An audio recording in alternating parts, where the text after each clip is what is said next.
Episode 179. ಅಕ್ಕ ತಮ್ಮನ ಕುತಂತ್ರಗಳು ದಿವ್ಯ ಕಣ್ಮುಂದೆ ಬಯಲು. ಭರತ್ಗೆ ಆ ಹೆಂಗಸ್ರು ಹೇಳಿದ ಮಾತುಗಳನ್ನು ಕೇಳಿದ ತಕ್ಷಣ ಅನುಮಾನ ಬಂತು. ಅದು ಗಂಗೂಬಾಯಿ ಮತ್ತು ರುದ್ರಪ್ರಸಾದ್ ಇರಬಹುದಾ ಅಂತ ರಘುವೀರ್ ವಂಶಿ ಅವರು ಅಲ್ಲೂ ಕೂಡ ದಿವ್ಯಾಳನ್ನು ಹುಡುಕಿದ್ದು ಅವಳು ಅವ್ರ ಹತ್ರ ಇರಲಿಲ್ಲವಲ್ಲ, ಇದರಿಂದ ಬೇರೆ ಯಾರಾದರೂ ಕೈವಾಡ ಇದೆಯಾ ಅನ್ನೋ ಮತ್ತೊಂದು ಅನುಮಾನ ಶುರುವಾಯಿತು.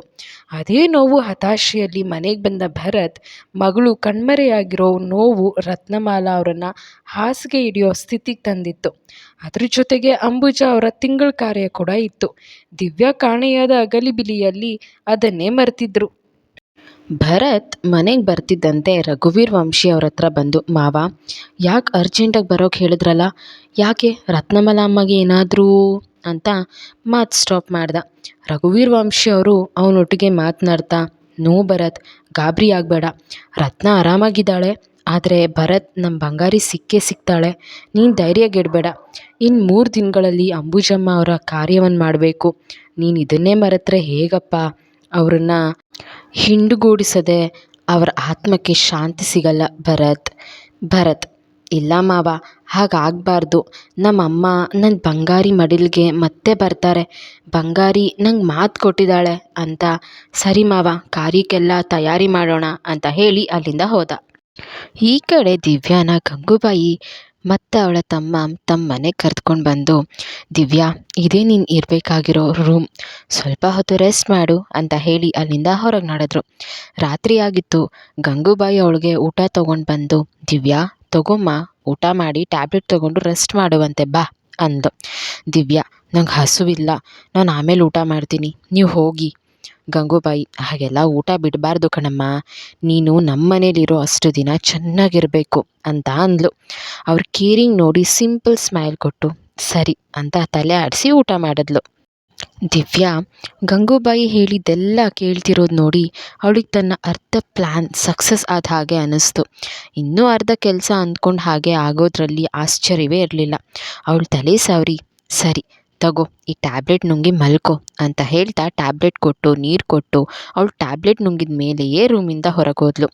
ದಿವ್ಯಾ ರೂಮ್ ಸುತ್ತ ನೋಡ್ತಾ ಬೆಡ್ ಮೇಲೆ ಕೂತು ಭರತ್ ಆಡಿದ ಮಾತುಗಳನ್ನು ನೆನೆದು, ಮಾವ ಯಾಕೆ ಹಾಗೆ ನನ್ನನ್ನೇ ಯಾರು ಅಂತ ಕೇಳಿದ್ನಲ್ಲ, 1 ವಾರಕ್ಕೆ ನನ್ನನ್ನು ಮರೆತು ಬಿಟ್ನಾ?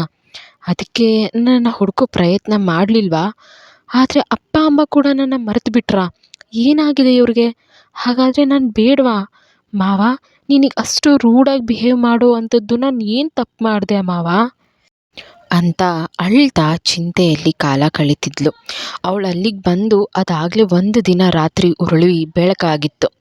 ಮಾರನೇ ದಿನ ದಿವ್ಯಾ ರೂಮಿಂದ ಹೊರಗೆ ಬಂದು ಸೋಫಾ ಮೇಲೆ ಕುಳಿತಿದ್ದ ಗಂಗೂಬಾಯಿ ಪಕ್ಕ ಕೂತು, ನಾನು ನಿಮ್ಮ ಹತ್ರ ಸ್ವಲ್ಪ ಮಾತಾಡಬೇಕು ಅಂದ್ಲು. ಅಕ್ಕ ತಮ್ಮ ಇಬ್ಬರು ಮುಖ ನೋಡಿಕೊಂಡು, ಏನು ಮಾತಾಡಬೇಕು ಹೇಳಮ್ಮ ಅಂದರು. ದಿವ್ಯಾ, ನನಗೆ ನಿತ್ಯ ಬಗ್ಗೆ ಹೇಳಿ, ನಿತ್ಯಾಗೆ ಆ ಸ್ಥಿತಿ ಬರೋಕ್ಕೆ ಏನು ಕಾರಣ? ನಾನು ನಿತ್ಯನ ನೋಡಬೇಕು ಅಂದ್ಲು.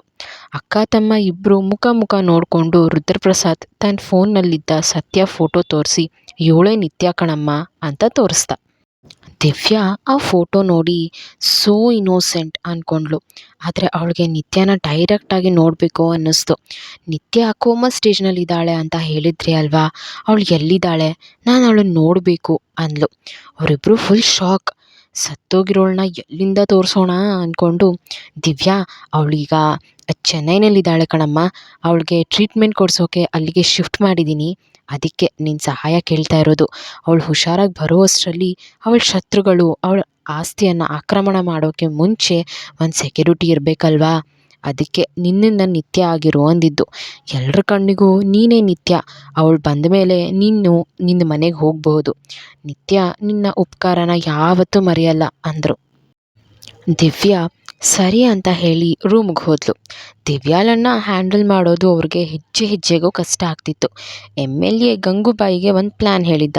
ಅದರಂತೆ ಅವಳು ದಿವ್ಯಾಗೆ ಊಟ ತೊಗೊಂಡು ಬಂದು, ದಿವ್ಯಾ ತಗೋ ಊಟ ಮಾಡು, ಮರೀದೆ ಟ್ಯಾಬ್ಲೆಟ್ ತಗೋ ಅಂತ ಹೇಳಿ ಹೊರಗೆ ಹೋದ್ಲು. ಅವಳು ಊಟ ಮಾಡಿ ಕೈ ತೊಳೆದು ಟೇಬಲ್ ಮೇಲಿದ್ದ ಟ್ಯಾಬ್ಲೆಟ್ ತೊಗೊಳಕ್ಕೆ ಮುಂದಾದ್ಲು. ಕೈ ಸ್ಲಿಪ್ಪಾಗಿ ಅವಳ ಕೈಯಲ್ಲಿದ್ದ ನೀರಿನ ಗ್ಲಾಸ್ ಆ ಟ್ಯಾಬ್ಲೆಟ್ ಮೇಲೆ ಬಿತ್ತು. ನೋಡ್ತಿದ್ದಂತೆ ಫ್ರ್ಯಾಕ್ಷನ್ ಆಫ್ ಸೆಕೆಂಡಲ್ಲಿ ಟ್ಯಾಬ್ಲೆಟ್ ಕರ್ಗೆ ಹೋಯಿತು. ದಿವ್ಯಾ, ಅಯ್ಯೋ ಟ್ಯಾಬ್ಲೆಟ್ ಕರ್ಗೋಯ್ತಲ್ಲ, ಛೇ ಹೋಗಲಿ ಅವ್ರ ಹತ್ರ ಇನ್ನೊಂದು ಟ್ಯಾಬ್ಲೆಟ್ ತೊಗೊಂಡು ಬರೋಣ ಅಂತ ಅಂದ್ಕೊಂಡು ಗಂಗೂಬಾಯಿ ರೂಮ್ ಕಡೆ ಬಂದಳು. ಅವರಿಬ್ಬರು ರೂಮ್ ಒಳಗಡೆ ಹೈಫೈ ಮಾಡ್ತಾ ಕೇಕೆ ಹಾಕಿ ನಗ್ತಿರೋದನ್ನು ನೋಡಿ ಬಾಗ್ಲಲ್ಲೇ ನಿಂತಳು. ಅವಳು ಬಂದಿರೋದು ನೋಡದೆ ಅಕ್ಕ ತಮ್ಮ ಇಬ್ಬರು ಜೋರಾಗಿ ಮಾತಾಡ್ತಾ ಇದ್ರು. ರುದ್ರಪ್ರಸಾದ್ ನಗ್ತಾ, ಅಕ್ಕಯ್ಯ ನಾನು ಎಂತೆಂಥ ದಡ್ರನ್ನ ನೋಡಿದ್ದೀನಿ, ಆದರೆ ಈ ದಿವ್ಯಾ ಅಂತ ಶತದಡ್ಡಿನ ನಾನು ಯಾರನ್ನೂ ನೋಡಿಲ್ಲ. ಅಲ್ಲ, ನಾವು ಹೇಳೋ ಸುಳ್ಳನ್ನೆಲ್ಲ ಕಣ್ಣು ಮುಚ್ಕೊಂಡು ನಂಬ್ತಾಳೆ, ಎಷ್ಟು ಪೆದ್ದಿ ಇರಬೇಕು ನೋಡು. ಗಂಗೂಬಾಯಿ: ಅದು ನಮಗೆ ಒಳ್ಳೆಯದೇ ಅಲ್ವೇನ್ಲ, ನಾವು ಹೇಳೋದನ್ನೆಲ್ಲ ಅವಳು ಮುಚ್ಕೊಂಡು ಕೇಳಬೇಕು, ಅದಕ್ಕೆ ತಾನೇ ಅವಳನ್ನ ನಾಯಿ ಥರ ಸಾಕ್ತಾ ಇರೋದು. ಆದರೂ ಅವಳು ಸಾಮಾನ್ಯದವಳಲ್ಲ ಕಣ್ಲಾ, ತುಂಬ ಚಾಲಾಕಿ ಇದ್ದಾಳೆ. ಪದೇ ಪದೇ ನಿತ್ಯ ಬಗ್ಗೆ ಹೇಳಿ ಅಂತ ಕೇಳ್ತಾನೆ ಇರ್ತಾಳೆ. ನಾವು ಅದೆಷ್ಟು ಸಲ ನೀನೇ ನಿತ್ಯ ಅಂತ ಅರ್ಥ ಮಾಡಿಸೋದು ಅವಳಿಗೆ. ರುದ್ರಪ್ರಸಾದ್: ನೀನು ಸಾಮಾನ್ಯದವಳಲ್ಲ ಬಿಡು, ಸತ್ತೋಗಿರೋ ನಿತ್ಯನ ಬದುಕಿದ್ದಾಳೆ ಅಂತ ಅವಳನ್ನು ನಂಬಿಸಿದೀಯ ಅಂದರೆ ಏನು ಸುಮ್ಮನೆನಾ? ಗಂಗೂಬಾಯಿ: ನೀನೇನು ಸಾಮಾನ್ಯದವನಲ್ಲ ಕಣ್ಲಾ, ಶಾಮಣ್ಣನ 2ನೇ ಮಗಳ ಫೋಟೋ ತೋರಿಸಿ ಇವಳೇ ನಿತ್ಯ ಅಂತ ಹೇಳಿದ್ಯಲ್ಲ, ನೀನು ಮಹಾನ್ ಬುದ್ಧಿವಂತ ಕಣ್ಲಾ. ರುದ್ರಪ್ರಸಾದ್: ನಿನ್ನಷ್ಟೇನು ಬುದ್ಧಿವಂತಿಕೆ ಇಲ್ಲ ಕಣಕ್ಕೋ, ನಾನೇನೋ ದಿವ್ಯಾಗೆ ಪ್ಲಾಸ್ಟಿಕ್ ಸರ್ಜರಿ ಮಾಡಿಸಿ ನಿತ್ಯ ಆಗಿ ಪ್ರಪಂಚಕ್ಕೆ ತೋರಿಸಿದ್ರೆ ಹೇಗಿರುತ್ತೆ ಅಂತ ಐಡಿಯಾ ಕೊಟ್ಟರೆ, ನೀನು ಅವಳನ್ನು ಎತ್ಕೊಂಡು ಬಂದು ಅವಳಿಗೆ ಗೊತ್ತಾಗದೆ ಪ್ಲಾಸ್ಟಿಕ್ ಸರ್ಜರಿ ಮಾಡಿಸಿದ್ದು ಅಲ್ಲದೆ ಅವಳು ಹಾಗೆ ನಾಟಕ ಮಾಡ್ತಾ ಇದೆಯಲ್ಲ, ಅದೇನು ಸಾಮಾನ್ಯವಾದ ಕೆಲಸನಾ? ಮೀಟ್ರ್ ಬೇಕು ಬಿಡು ಅಂತ ಮಾತಾಡ್ತಾ ಇದ್ರು. ಅವ್ರು ಒಂದೊಂದು ಮಾತು ದಿವ್ಯಾಳ ಮುಂದೆ ಅವ್ರ ಮುಖವಾಡಗಳನ್ನ ಎಳೆಯಾಗಿ ಬಿಚ್ಚಿಡ್ತಾ ಇತ್ತು. ಅದನ್ನೇ ಹೇಳೋದು, ಎಲ್ಲ ಮುಚ್ಚಿಟ್ರು ಯಾವತ್ತೋ ಒಂದಿನ ಈಚೆ ಬಂದೇ ಬರುತ್ತೆ, ಸತ್ಯ ಅನ್ನೋದು ಬೂದಿ ಮುಚ್ಚಿದ ಕೆಂಡ ಥರ ಅಂತ. ಗಂಗೂಬಾಯಿ: ಅಲ್ಲ ಕಣ್ಲಾ, ಈಗ ದಿವ್ಯಾ ನಿತ್ಯ ಆಗಿರೋದ್ರಿಂದ ನಮಗೇನು ತೊಂದರೆ ಇಲ್ಲ, ಆದರೆ ನಾವು ಅಂದ್ಕೊಂಡು ಕೆಲಸ ಆಗೋಕ್ಕೆ ಮುಂಚೆ ಆ ಶಾಮಣ್ಣನ 2ನೇ ಮಗಳಿಗೆ ಹಳೇದೆಲ್ಲ ನೆನಪಾದರೆ ಏನೆಲ್ಲ ಮಾಡೋದು? ರುದ್ರಪ್ರಸಾದ್: ಅವಳಿಗೆ ಹಳೇದೆಲ್ಲ ನೆನಪು ಬರೋ ಸಾಧ್ಯತೆ ಇಲ್ಲ ಬಿಡು, ಒಂದು ವೇಳೆ ಬಂದರೂ ಅದಕ್ಕೆ ಯಾಕಕ್ಕಯ್ಯ ಯೋಚನೆ ಮಾಡ್ತೀಯಾ? ಅವಳಿಗೂ ಕೂಡ ದಿವ್ಯಾನೇ ನಿತ್ಯ ಅಂತ ತೋರಿಸಿದ್ರಾಯ್ತು. ದಿವ್ಯಾಗೆ ಸತ್ಯನೇ ನಿತ್ಯ, ಸತ್ಯಾಗೆ ದಿವ್ಯಾನೇ ನಿತ್ಯ, ಅದರಿ ಬದಲಿ ಆಟ ಚೆನ್ನಾಗಿದೆ ಅಲ್ವಾ ಅಂತ ನಗ್ತಾನೆ. ಗಂಗೂಬಾಯಿ: ರುದ್ರ, ನಿನಗೆ ಗೊತ್ತಿಲ್ಲ ಕಣ್ಲಾ, ಆ ಶಾಮಣ್ಣನ 2ನೇ ಮಗಳು ಸಾಮಾನ್ಯದವಳಲ್ಲ ಕಣ್ಲಾ. ರುದ್ರಪ್ರಸಾದ್: ಬಿಡಕಯ್ಯ, ನೀನೇನು ಯೋಚನೆ ಮಾಡಬೇಡ, ಅವಳು ನನ್ನ ಕಂಟ್ರೋಲ್ನಲ್ಲಿದ್ದಾಳೆ, ನಾನು ಕೀ ಕೊಟ್ಕೊಣ್ಸೋ ಗೊಂಬೆ ಅವಳು, ಆಗದೆ ಇರೋದಕ್ಕೆ ತಲೆ ಕೆಡಿಸ್ಕೊಳ್ಬೇಡ. ಗಂಗೂಬಾಯಿ: ಅದು ಸರಿ ಅನ್ನು, ಆದರೆ ನನ್ನ ಟೆನ್ಷನ್ ಏನಂದರೆ ಈ ದಿವ್ಯ ಏನೋ 2-3 ದಿನ ಆದಮೇಲೆ ನಿಮ್ಮನೆ ಕಳಿಸ್ಕೊಡ್ತೀನಿ ಅಂತ ಬೇರೆ ಹೇಳಿಬಿಟ್ಟಿದ್ದೀನಿ. ಆದರೆ ಆ ದರಿದ್ರ ಶಾಮಣ್ಣ ಮಾಡಿರೋ ವಿಲ್ ಪ್ರಕಾರ ಸತ್ಯ ನಿತ್ಯಾಗ 23 ವರ್ಷ ತುಂಬೋಕೆ ಇನ್ನೂ 2 ವರ್ಷ ಇದೆ ಕಣ್ಲಾ, ಅಲ್ಲಿ ತನಕ ಇವಳನ್ನ ಹೇಗೆ ನಿಭಾಯಿಸೋದು ಅಂತ ಯೋಚನೆ ಅಂದ್ಲು. ರುದ್ರಪ್ರಸಾದ್: ಅಷ್ಟೇನಾ, ಅದಕ್ಕೆ ತಾನೇ ಟ್ಯಾಬ್ಲೆಟ್ ಕೊಡ್ತಾ ಇರೋದು ಅಂದ. ಗಂಗೂಬಾಯಿ: ಅಂದರೆ? ರುದ್ರಪ್ರಸಾದ್: ಈಗ ನೀನು ದಿವ್ಯಾಗೆ ಕೊಡ್ತಾ ಇರೋ ಟ್ಯಾಬ್ಲೆಟ್ ನಾರ್ಮಲ್ ಟ್ಯಾಬ್ಲೆಟ್ ಅಲ್ಲ, ಅದನ್ನು ತಗೊಳ್ತಾ ಇದ್ದ ಹಾಗೆ ಅವಳಿಗೆ ನಿದ್ದೆ ಬರುತ್ತೆ, ಆದರೆ ಅದು ಒಳ್ಳೆ ನಿದ್ದೆ ಆಗಿರಲ್ಲ. ಅದರಿಂದ ದಿವ್ಯಾಳ ದೇಹದಲ್ಲಿ nerves and brain conditions slow ಆಗ್ತಾ ಬರುತ್ತೆ, ತನ್ನನ್ನೇ ತಾನು ಮರೆತು ಹೋಗ್ತಾಳೆ, ಜೀವ ಇರೋ ಒಂದು ಬೊಂಬೆ ಆಗಿರ್ತಾಳೆ. 2 ವರ್ಷ ಅವಳು ನಮ್ಮ ಪಂಜರದಲ್ಲೇ ಇರ್ತಾಳೆ ಅಂದ. ಗಂಗೂಬಾಯಿ: ಸಾಬಾಸ್ ಕಣ್ಲಾ ಅಂತ ಇಬ್ಬರು ಕೇಕೆ ಹಾಕಿ ನಗ್ತಾ ಇದ್ರು. ಅವ್ರ ಪೂರ್ತಿ ಮಾತು ಕೇಳಿದ ದಿವ್ಯಾಗೆ ಬಂದ ಕೋಪ ಅಷ್ಟಿಷ್ಟಲ್ಲ. ಅಲ್ಲಿಂದ ಹೋಗೋದಕ್ಕೆ ಹೆಜ್ಜೆ ಎತ್ತಿದವಳ ಕೈ ಟಚ್ ಆಗಿ ಡೋರ್ ನಾಕ್ ಆಗೋಯ್ತು. ಅವರಿಬ್ಬರು ಹೆಚ್ಚೆತ್ಕೊಂಡು ಹೊರಗೆ ಬಂದು ನೋಡಿದ್ರು, ಅಲ್ಲಿ ಯಾರೂ ಇರಲಿಲ್ಲ. ಯಾರ್ಲ ರುದ್ರ ಸೌಂಡ್ ಮಾಡಿದ್ದು? ರುದ್ರಪ್ರಸಾದ್: ಗೊತ್ತಿಲ್ಲ ಅಕ್ಕಯ್ಯ, ಒಂದು ವೇಳೆ ದಿವ್ಯಾ ಆಗಿದ್ರೆ, ನಮ್ಮ ಮಾತೆಲ್ಲ ಕೇಳಿಸ್ಕೊಂಡಿದ್ರೆ. ನೀನು ಅವಳಿಗೆ ಟ್ಯಾಬ್ಲೆಟ್ ಕೊಟ್ಟೆ ತಾನೇ? ಗಂಗೂಬಾಯಿ: ಹೌದು ಕಣ್ಲಾ, ಕೊಟ್ಟು ಬಂದೆ, ನಡಿ ನೋಡ್ಕೊಂಡು ಬಂದೇ ಬಿಡೋಣ ಅಂತ ದಿವ್ಯಾ ಮೇಲೆ ಅನುಮಾನ ಬಂದು ಅವಳ ರೂಮ್ಗೆ ಹೋಗಿ ನೋಡಿದ್ರೆ ದಿವ್ಯಾ ಕಣ್ಮುಚ್ಚಿ ನಿದ್ದೆ ಮಾಡ್ತಾ ಇದ್ಲು. ರುದ್ರಪ್ರಸಾದ್: ಅವಳು ಟ್ಯಾಬ್ಲೆಟ್ ತೊಗೊಂಡಿದ್ದಾಳೆ ಅಕ್ಕಯ್ಯ, ಇನ್ನು ನಾಳೆ ತನಕ ಇವಳನ್ನು ಹೂತಾಕಿದ್ರೂ ಎಚ್ಚರ ಆಗಲ್ಲ, ನಡಿ ಅಂತ ಹೊರಗೆ ಹೋದರು. ದಿವ್ಯಾ ಕೋಪದಲ್ಲಿ ಎದ್ದು ಕೂತು ಅವ್ರು ಹೋದ ಕಡೆ ನೋಡ್ತಾ ಎದ್ದು ಹೋಗಿ ಡೋರ್ ಲಾಕ್ ಮಾಡಿ ಮಿರರ್ ಮುಂದೆ ಬಂದು ತನ್ನ ಮುಖ ನೋಡಿ ದಂಗಾಗಿ ನಿಂತಳು. Episode 180. Divya is in danger in this place. Gangubai ಮತ್ತು ಅವಳ ತಮ್ಮ ಕಟ್ಟಿದ ಕಟ್ಟುಕತೆ ನಿಜ ಅಂತ ನಂಬಿ ಮೋಸ ಹೋಗಿದ್ದ ದಿವ್ಯಾಗೆ ಅವ್ರ ಅಸಲಿ ಮುಖದ ದರ್ಶನವಾಯಿತು.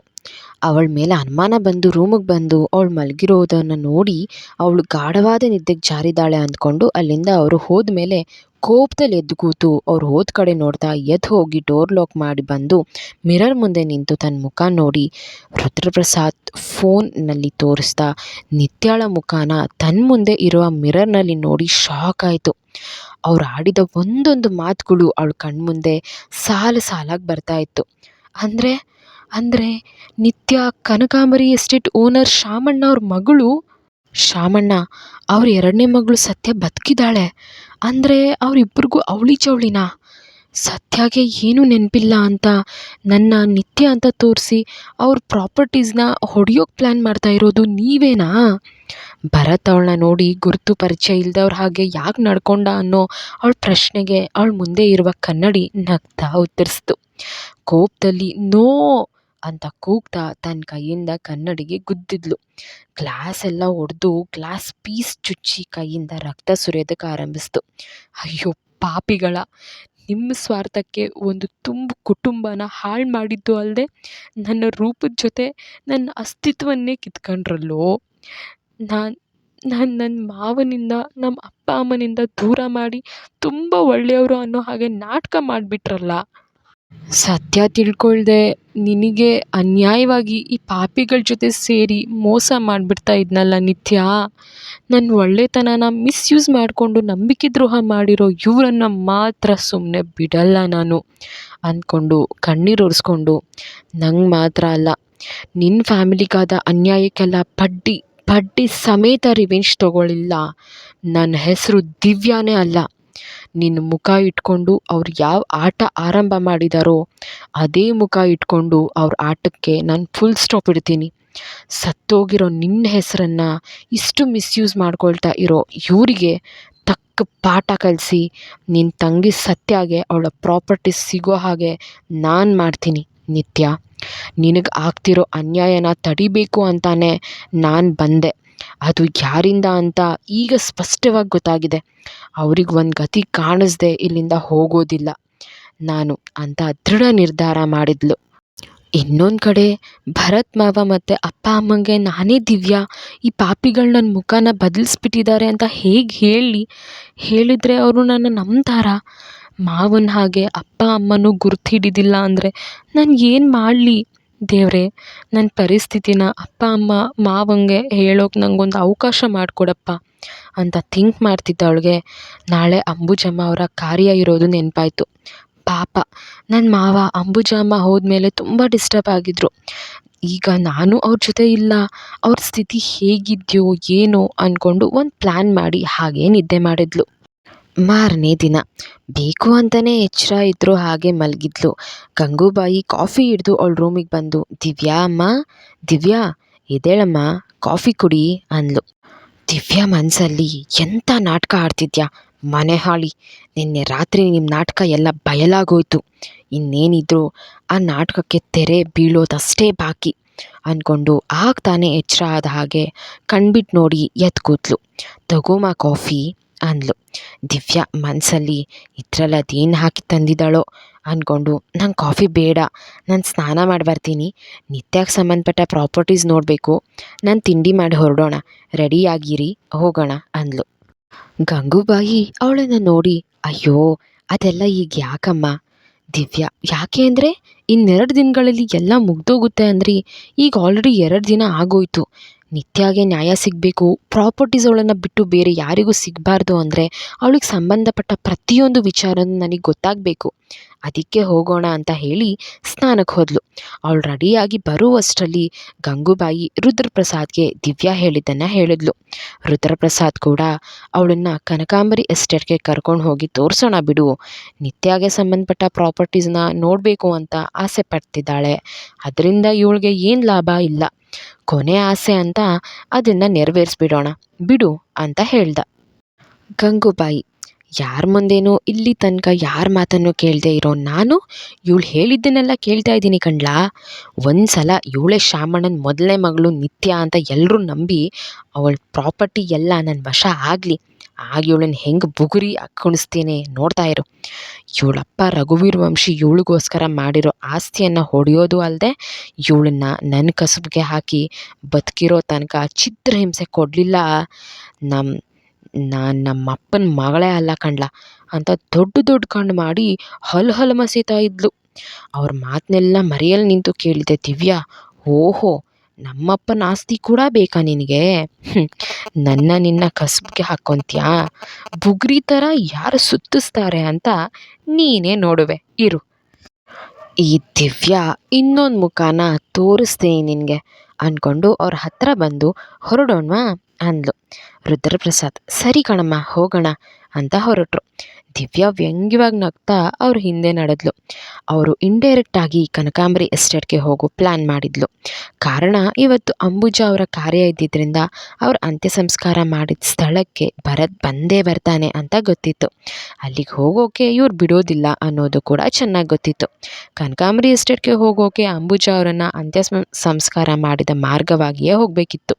ಅಲ್ಲಿ ಭರತ್ನ ಮೀಟ್ ಮಾಡಬಹುದು ಅನ್ನೋ ಇಂಟೆನ್ಷನ್ನಿಂದ ದ್ವಿತೀಯ ಪ್ರಾಪರ್ಟೀಸ್ ನೋಡಬೇಕು ಅನ್ನೋ ಒಂದು ಸಣ್ಣ ಪ್ಲ್ಯಾನ್ ಮಾಡಿದ್ಲು. ಆದರೆ ಅವಳು ಪ್ಲ್ಯಾನ್ ವರ್ಕ್ ಆಗಲಿಲ್ಲ. ಯಾಕಂದರೆ ಗಂಗೂಬಾಯಿ ಮತ್ತು ರುದ್ರಪ್ರಸಾದ್ ಅವಳು ಅಂದುಕೊಂಡ ಮಾರ್ಗವಾಗಿ ಅವರು ಎಸ್ಟೇಟ್ಗೆ ಹೋಗಲಿಲ್ಲ. ಬದಲಾಗಿ ಇನ್ನೊಂದು ಶಾರ್ಟ್ಕಟ್ ರೂಟಿಂದ ಕನಕಾಂಬರಿ ಎಸ್ಟೇಟ್ಗೆ ಬಂದು ತಲುಪಿದ್ರು. ಎಸ್ಟೇಟ್ನ ಮೇನ್ ರೋಡ್ನಲ್ಲೇ ಲಾಯರ್ ಉಮಾಪತಿ ಅವರು ಇದ್ದದ್ದು ನೋಡಿ ಅವ್ರು ಕಣ್ತಪ್ಪಿಸಿ ಆ ಮಾರ್ಗ ಹಿಡಿದಿದ್ರು.